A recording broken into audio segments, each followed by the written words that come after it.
on that note, let's jump into the comic book club.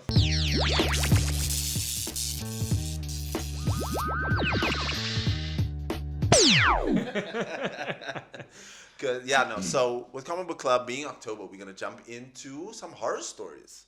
Some really good, some scary, some scary things. Let's table Nice House on the Lake for the last one. Yeah. Because what are we jumping into this week? I mean, because Nice House on the Lake deserves its. It does. It's just a beautiful writing and beautiful artwork. Yeah, no. We can do the Immortal Hulk. All right. The full disclosure, I am up to issue 8 of 50. And that's still like a good space. That's all right. Yeah, no. Like I'm on 22, I think it was. So you're about halfway through, yeah. Like I'm almost there, and it's hitting a bit of a filler stage. But the stuff I've seen in there is just... All right, so let's maybe discuss the first arc, maybe, because that... I mean, the stuff I've seen, I don't think I will ever see on a TV. No, I don't. It's that's something you'll see on TV after 10, because even with so I was saying to you earlier, this book, I think I read issue 1 maybe 4 times. Because I struggle with it. Issue 1 was a struggle. For me, it was like Breaking Bad. I think I watched half of Breaking Bad, the half of season 1, maybe 3 times. I was like, oh, can't do this. But it is a book you kind of have to have the mindset for. You need to kind of be ready for it. You have to sit down and actually apply it for the first 3 books. And I know for some people it's like have to sit and read 3, but it's like a build up. It's like reading Lord of the Rings. It takes forever to get through the first book because it explains a lot. But you know, I also it's circumstance as well, because I think I was reading a lot of X-Men stuff, a lot of obviously Batman. So it's like a lot of stuff is fast paced, a lot of stuff is happening, you know. Yeah. Whereas this book kind of it's because I don't know what comes before Immortal Hulk, but same here. It kicks off with Bruce Banner kind of.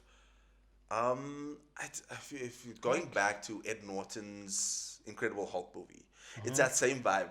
Bruce Banner's a bit of a refugee.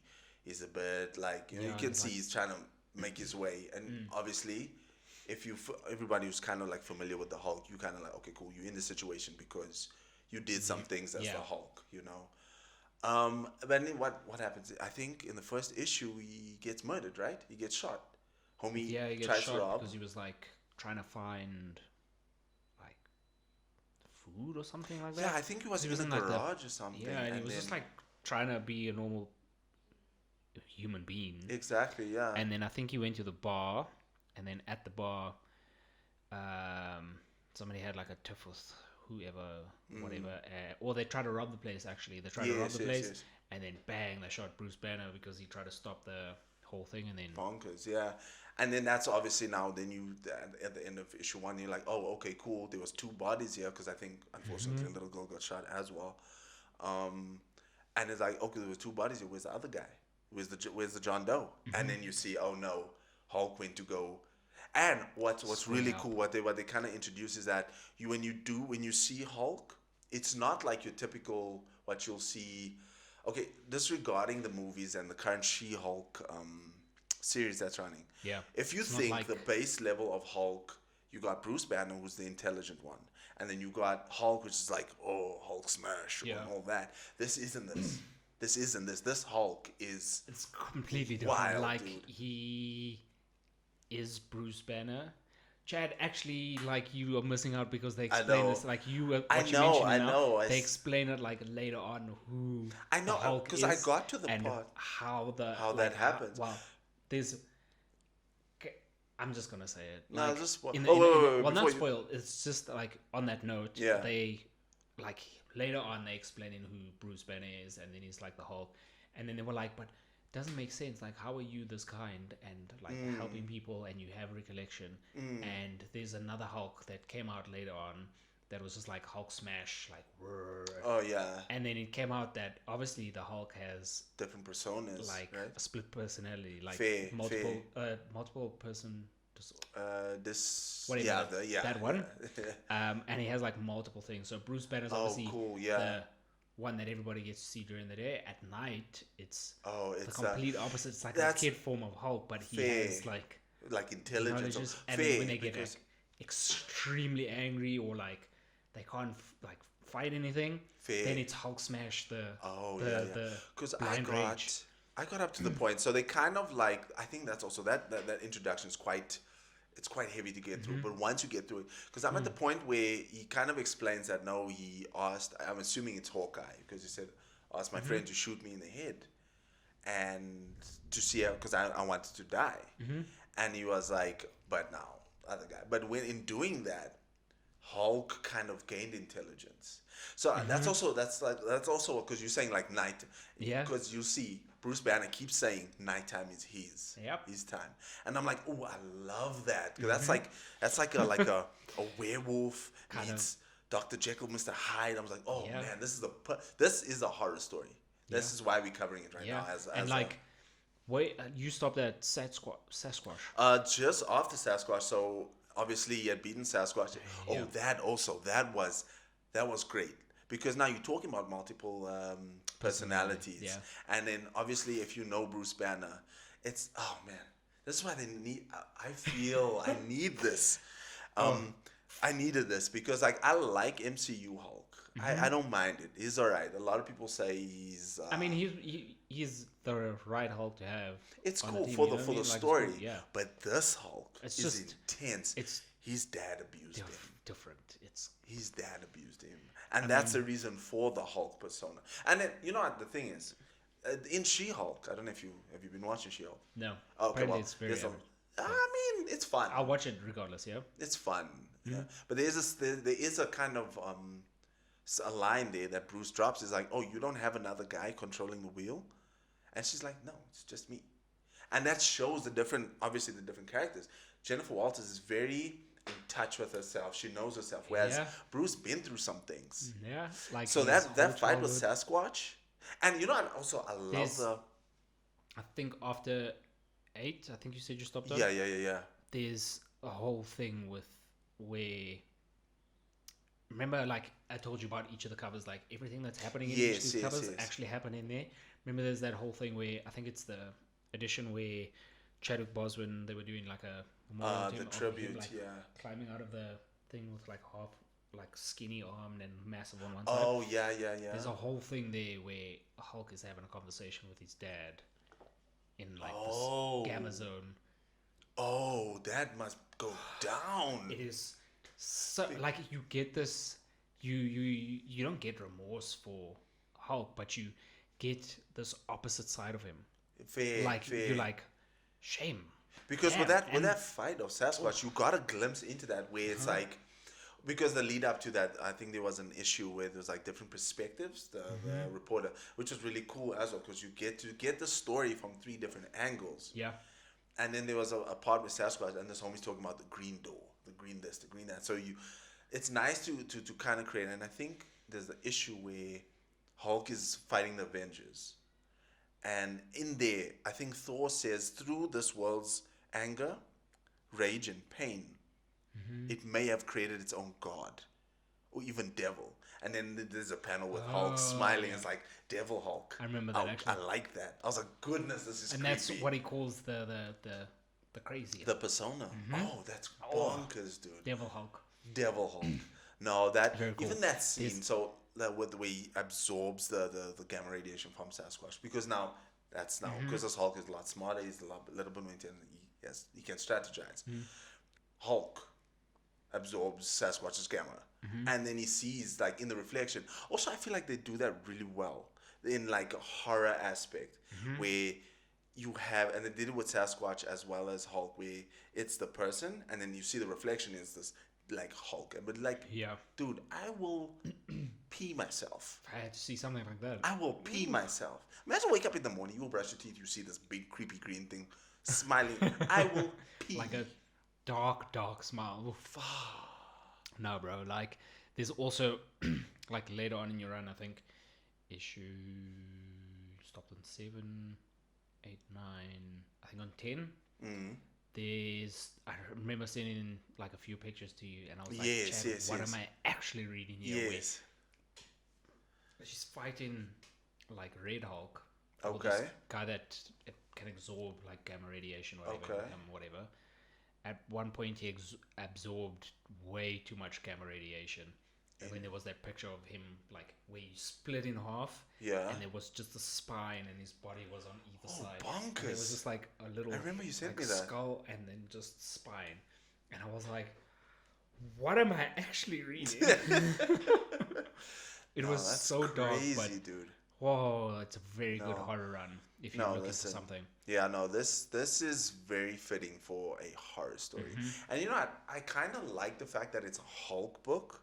Because, I mean, yes, Hulk, even I think in that issue where there's different perspectives, that one, I think it was the cop, I was like, I mean, he's a founding member of the Avengers. Like, yes, he's a superhero.